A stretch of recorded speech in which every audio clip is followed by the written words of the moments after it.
Hello and welcome to 5 Minutes with Tejas Bhamre. Currently, India is in the trend of deleting Chinese apps. But do you know why? What do some of the applications do? Are we really aware about them?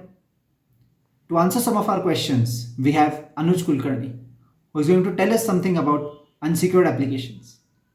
To start with, as many people don't know what exactly unsecured applications are, Anuj, can you please explain it further?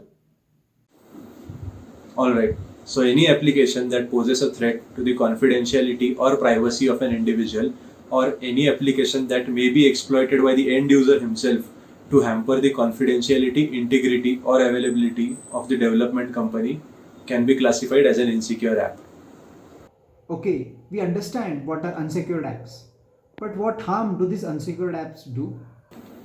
Insecure apps can compromise an individual's sensitive information such as protected health information or personally identifiable information.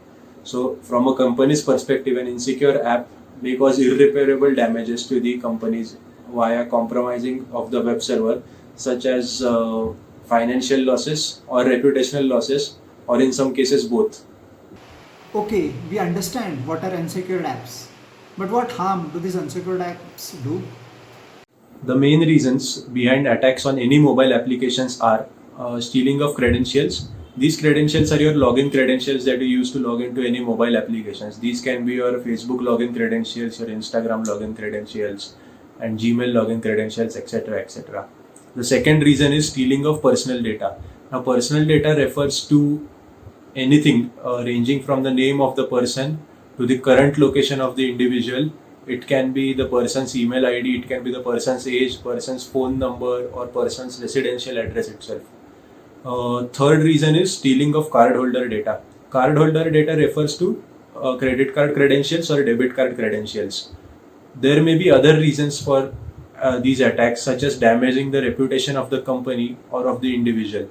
For an individual, the stolen data may be used for selling it to business partners, to cloud service providers, or advertising networks, or data center hosts. It looks like it's very risky to use unsecured apps. So, if there are so many unsecured apps in the market, how would you suggest the users to be safe? To protect ourselves, make sure you're downloading the applications from verified sources. Verified sources are Google Play Store for Android and App Store for iOS.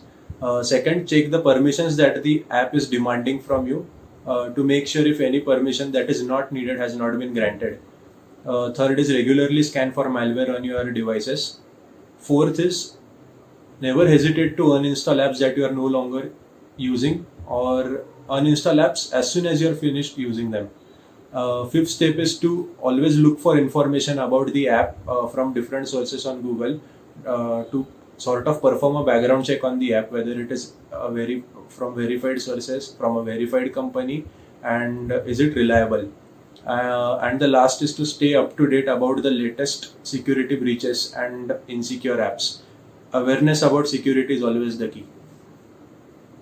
Thank you so much, Anuj. You have really explained us very well and guided us that why should we use secured apps. Many people, due to lack of awareness, end up using such unsecured applications and suffer huge losses.